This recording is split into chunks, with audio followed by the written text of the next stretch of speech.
Kasihan kalau orang-orang begitu tuh. Di samping nggak bangkit-bangkit, dosa selama-lamanya. Kalau ada rekening dosa, dicek saldonya penuh kali. Karena transferan dosa paling besar adalah dari syirik.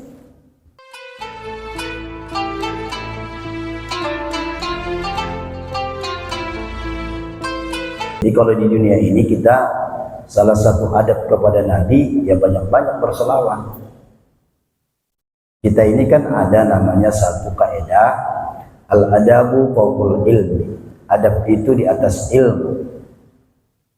Artinya orang kalau pintar, banyak ilmu, banyak taunya, tapi kalau kagak ada adabnya dalam Islam itu percuma. Makanya kalau kita lihat, kita baca kitab-kitab ulama-ulama zaman dulu, termasuk dalam hal ini ulama-ulama mujtahid, para imam-imam kita, mereka banyak memberikan nasihat. Misalnya bertahun-tahun hadir di majelis ilmu, tetapi bukan menuntut ilmunya dulu, tapi justru mereka mengambil ilmu adabnya dulu. Ilmu juga sih, tapi ilmu yang dipelajari adalah ilmu adab. Ada yang 10 tahun, saya kadang-kadang mikir gitu, apa iya 10 tahun apaan lagi yang dipelajarin? Tapi ternyata memang itu adalah pintu utama gitu. Artinya kalau kita lewati tangga ini, khawatir nanti kejungkal begitu. Jadi kalau misalnya kita sudah belajar adab, baru belajar ilmu, insya Allah walaupun ilmunya dikit bermanfaat. Saya beberapa kali bercerita dengan orang-orang yang langsung menjadi muridnya almarhum Kiai Mokhtar, termasuk Kiai Jarkasi. Kiai Jarkasi itu kan beliau kalau nggak salah ketua hakim, tapi hakim hukum Islam, ya, berkantor di Singapura. Ternyata beliau itu dulu di sini setahun itu kiainya ngaji, dia kadang-kadang cuma disuruh ngelap-ngelap kaca, nimba air, begitu ya. Orang kalau misalnya nggak ngerti nih, ya Allah ini anak saya nyantri, mau ngapain setahun? Cuman ngambil air, ngelap-ngelap kaca doang. Tapi subhanallah, pada akhirnya memang terbukti gitu, bahwa mereka-mereka ini yang dalam hal mendapatkan ilmu lewat pintu-pintu adab ini, berkah ilmu. Jadi walaupun mungkin ilmunya sedikit, tapi berkah. Nah, jadi oleh karena itu adab ini sangat penting. Nah, kalau kita urai, adab ini ada beberapa yang harus kita miliki. Yang pertama tentu kepada Allah. Kalau kepada Allah adab kita bagaimana, Pak? Nah, ini kan harus kita tahu ini. Adab kita kepada Allah itu yang paling tinggi adalah la syarikalah. Tidak mensekutukan Allah. Jadi itu yang pertama. Nanti ada kepada Allah, kepada Rasulullah, kepada orang tua, kepada guru, kepada kaum muslimin, sesama manusia, kepada lingkungan, tuh ada 7. Nah, satu dulu nih kita bicarain. Adab kepada Allah, tidak boleh mensekutukan Allah. Kalau bahasa sederhananya apa nih? Kalau bahasa yang sering kita dengarkan syirik. Nah, cuman kadang-kadang kalau cuman syirik, kadang yang mengucapkan itu 100 kali sehari, tapi dia melakukan syirik 102 kali sehari. Kenapa begitu? Karena mungkin dia nggak paham apa yang diucapkan. Nah, jadi kalau syirik itu adalah bahasa kitanya nih, orang yang selingkuh. Orang yang selingkuh. Allah itu kan harusnya tempat tumpuan kita, tempat kita bersandar, tempat kita mengadu, tempat kita bergantung, tempat kita meminta, tempat kita berharap, tempat kita menangis, mengadu, dan seterusnya. Nah, jadi kalau dalam kehidupan sehari-hari ada tempat selain Allah, tadi yang kita sebutkan tadi, berarti kita udah selingkuh tuh sama Allah. Makanya dalam hal ini ada pengkajian yang luas, terutama meninjau praktek-praktek syirik modern. Ternyata lebih sulit untuk dikendalikan syirik modern ini ketimbang syirik jahiliyah. Kalau orang jahiliyah di masa lalu, kalau mereka selingkuh itu ya gampang kelihatan, karena Tuhan yang mereka jadikan sebagai tandingan kepada Allah itu bentuknya, wujudnya real, bentuk patung terbuat dari emas, perak, perunggu, terakhir dari tepung. Kalau yang miskin-miskin zaman jahiliyah juga ikut-ikutan juga bikin patung. Kalau dia nggak punya emas, nggak punya perak, nggak punya perunggu, dibuat sama dia dari terigu, diadon sama dia terigu, dibikin sama dia apa? Patung, sembah-sembah sama dia. Makanya ketika itu Umar bin Khattab ketawa, senyum. Ditanya orang, kenapa senyum ya Umar? Lucu kalau ingat zaman saya jahiliyah, katanya. Saya pernah bikin Tuhan patung, terus kalau saya lapar, saya kopein itu, saya makan Tuhan. Nah tapi justru dengan praktek seperti itu lebih mudah dilihat gitu, ketimbang dengan syirik-syirik modern. Syirik modern ini sifatnya abstrak, nggak kelihatan. Dan ini sulit, kadang-kadang pelakunya juga dia nggak merasakan. Tapi kalau ditinjau dari kacamata Islam, nyata praktek syirik dipraktekkan oleh dia. Nah kalau kita misalnya melakukan syirik, na'udzubillah wal ya'udzubillah, hancur sudah, pondasi habis sudah. Maka selalu saja kalau kita urai pelan-pelan ya, dari zaman Nabi, sahabat, terutama Nabi lah ya, contoh utama kita. Bagaimana beliau mendidik sahabat yang lain itu luar biasa kan, dari segi rentan waktunya juga lama. Terus juga prosesnya, namanya pondasi ya. Saya ngeliatin gitu jembatan dibikin pondasinya, masya Allah, digali agak dalam, batu-batunya pilihan, semennya juga nggak bisa sembarangan. Kenapa begitu? Karena memang kalau pondasi ini nggak kuat, itu nanti berimbas kepada bangunan di atasnya gitu, nggak bakal bisa kuat. Makanya ada jembatan itu baru 5 tahun udah roboh, mungkin karena pondasinya nggak kuat. Nah, pondasi ini kalau di dalam Islam disebutkan namanya akidah. Tapi akidah ini seringkali juga disamakan oleh kita dengan iman. Iman, tauhid, akidah. Ada 3 istilah yang harus kita pahami betul-betul agar jangan kita kemudian samar. Akidah, iman, tauhid. Nah, akidah inilah yang namanya tadi, kalau dalam bahasa Arabnya al-asasul, fikrul asas, pemikiran yang paling mendasar. Udah nggak ada lagi di bawahnya itu, paling bawah udah. Nah di atasnya baru dibangun pemikiran-pemikiran cabang. Nah itu namanya akidah. Akidah inilah sebenarnya kalau kuat ya, kalau kuat, inilah yang menjadikan manusia itu, terutama kaum muslimin, dia dalam kehidupan ini betul-betul bisa menjadi hamba Allah yang sejati, yang tidak menduakan Allah. Kalau akidahnya rapuh, nah ini ngeri-ngeri sudah. Jangan lagi jabatan, bisa makanan juga bisa dia jadikan tandingan sebagai Tuhan.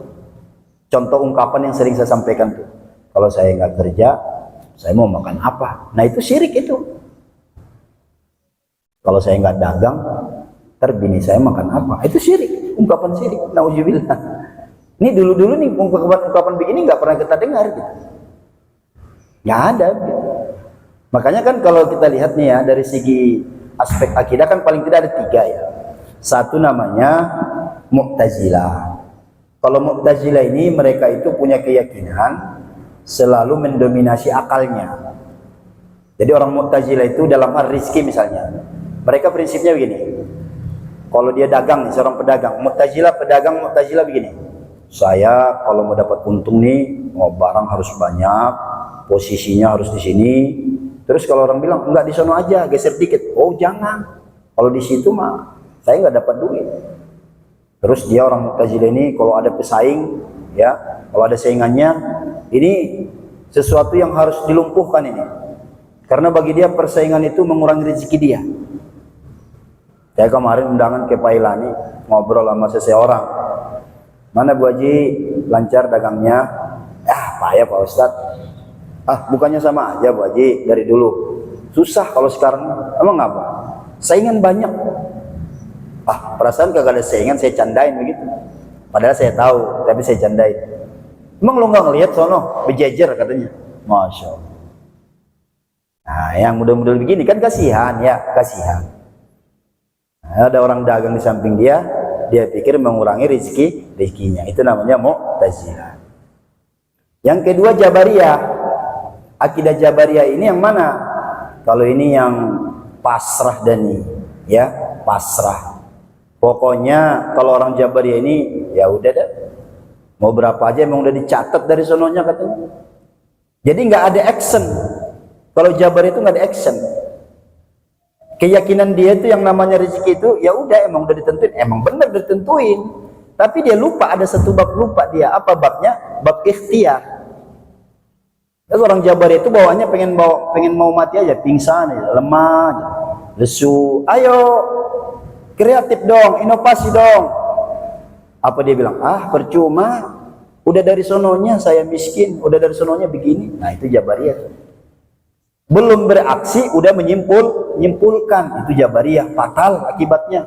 Nauzubillah wal a'udzubillah. Kasihan kalau orang-orang begitu tuh. Di samping nggak bangkit-bangkit, dosa selama-lamanya. Kalau ada rekening dosa, dicek saldonya penuh kali. Karena transferan dosa paling besar adalah dari syirik. A'zamul ma'asid, sebesar-besarnya dosa. Orang kalau mabuk nih, mabuk. 2 hari lagi sebelum meninggal, taubatan nasuha, mandi taubat, sholat taubat, istighfar 2000 kali, ya Allah ampuni apa ya Allah. Insya Allah Allah ampuni, emang begitu janji Allah. Tapi kalau pelaku syirik tadi Jabariyah, Mu'tazilah, pakai sorban, pakai baju koko, pakai topi, cakep dah tampangnya mah ya. Tapi dia punya keyakinan syirik, mati. Udah jalan tol langsung. Kemana jalan tolnya? Surga apa ke neraka kira-kira? Hebatnya lagi tuh yang menurut begitu. Kan kalau orang mati dalam fasik masih ada iman, masih diangkat tuh, masih ada kesempatan masuk surga. Kalau mati dalam keadaan syirik, udah goodbye udah. Nauzubillah ya Allah, kasihan ya. Kasihan. Cukup dah kita di dunia ini mah, ibarat kata nih, seandainya kita menderita di dunia ini kan gak lama Pak. Makanya tadi Ustaz Sadli mengawali supaya kita mungkin diingatkan dari nasihat Al-Imam Ghazali. Banyak-banyak dah emang ingat mati, lihat kuburan, lihat orang sakit. Ini cuman kadang-kadang kita sih salahnya begitu. Kalau keundangan doang kita rajin.